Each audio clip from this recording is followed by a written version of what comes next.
तो चलिए इस बड़ी खबर के बाद 5 मिनट में और 25 खबरें आपको तेज रफ्तार से दिखा देते हैं। लोकसभा चुनाव के मद्देनजर झारखंड में बीजेपी ने आजसू के साथ गठबंधन किया। 14 लोकसभा सीटों में से 13 सीट पर बीजेपी तो 1 सीट पर आजसू को दिया गया है। दिल्ली में बीजेपी संसदीय बोर्ड की बैठक में आजसू के साथ झारखंड में लोकसभा चुनाव लड़ने का फैसला लिया गया। एनडीए गठबंधन के तहत गिरिडीह सीट आजसू को दिया गया। स्वराज इंडिया के राष्ट्रीय अध्यक्ष योगेंद्र यादव ने आरोप लगाया है कि पुलवामा आतंकी घटना के बाद से देश को असल मुद्दों से भटकाया जा रहा है। योगेंद्र यादव ने कहा कि 23 मार्च को शहीद दिवस पर देश भर में एक कार्यक्रम आयोजित किया जाएगा।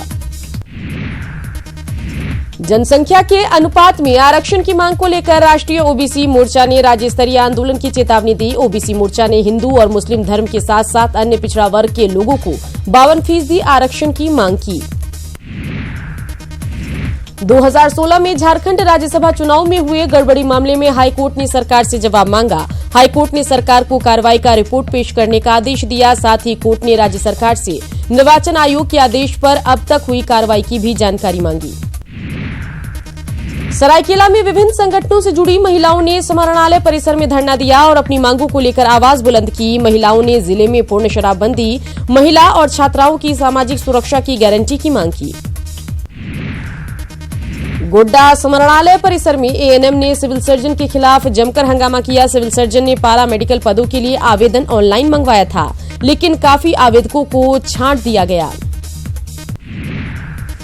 झारखंड में लोकसभा चुनाव को लेकर पुलिस प्रशासन तैयारियों में लगी है। चुनाव के दौरान नक्सलियों पर नकेल कसने के लिए राज्य पुलिस पड़ोसी राज्य की पुलिस के साथ मिलकर संयुक्त अभियान चला रही है।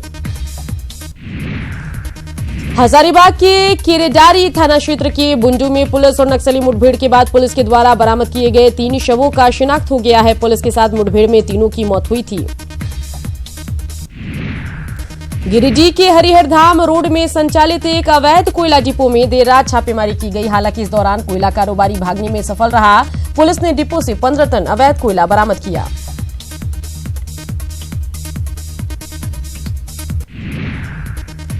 धनबाद के हाटकोक उद्योगपतियों और बाघमारा विधायक झुल्लू महतो के बीच कोयला उठाव को लेकर चला आ रहा विवाद जारी है। उद्योगपतियों के बाघमारा विधायक झुल्लू के क्षेत्र में कोयला उठाव नहीं करने के ऐलान के बाद विधायक ने भी मोर्चा खोल दिया। रांची के चुटिया थाना क्षेत्र में अपराधियों ने बीच बाजार में 4 लाख रुपए की लूट की वारदात को अंजाम दिया। अपराधियों ने कार का शीशा तोड़कर बैग में रखे 4 लाख रुपए लूट लिए। गढ़वा के नगर उंटारी में आग में झुलसने से एक महिला की मौत हो गई। मृत की मां ने ससुराल वालों पर दहेज के लिए जलाकर मारने का आरोप लगाया। सरायकेला के आदिपुर में टोला ब्रिज के नीचे खरकई नदी तट पर एक युवक का शव मिलने से सनसनी फैल गई। युवक की पहचान बेलडी बस्ती के घोमटू के रूप में हुई है।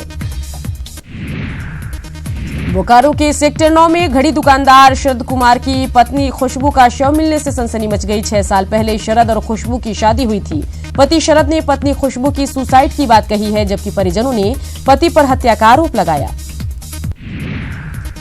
चक्रधरपुर में दहेज के लिए एक और विवाहिता की जान ले ली गई है। छत्तीसगढ़ की गायत्री साहू की शादी 3 साल पहले ही चक्रधरपुर के राहुल कंसारी से हुई थी। आरोप है कि शादी के बाद से ही गायत्री को दहेज के लिए प्रताड़ित किया जा रहा था। रांची के जेएससीए ग्राउंड में भारत और ऑस्ट्रेलिया के बीच तीसरे वनडे में भारत को हार का सामना करना पड़ा। सीरीज फतेह करने धोनी के मैदान में उतरी। जी हां, टीम इंडिया ऑस्ट्रेलिया के 313 रनों के जवाब में 381 पर ऑल आउट हो गई। 314 रन का टारगेट लेकर उतरी टीम इंडिया में कप्तान कोहली को छोड़कर किसी भी बल्लेबाज का बल्ला नहीं चला। जेएससीए के मैदान पर धोनी से आस लगाए दर्शकों को भी निराशा हाथ लगी। माही भी महज 26 रन बनाकर पवेलियन लौटे। मुख्यमंत्री रघुवर दास के बेटे ललित दास की शादी छत्तीसगढ़ की राजधानी रायपुर में संपन्न हो गई। गाजेबाजी के साथ बारात निकली और जमकर आतिशबाजी की गई।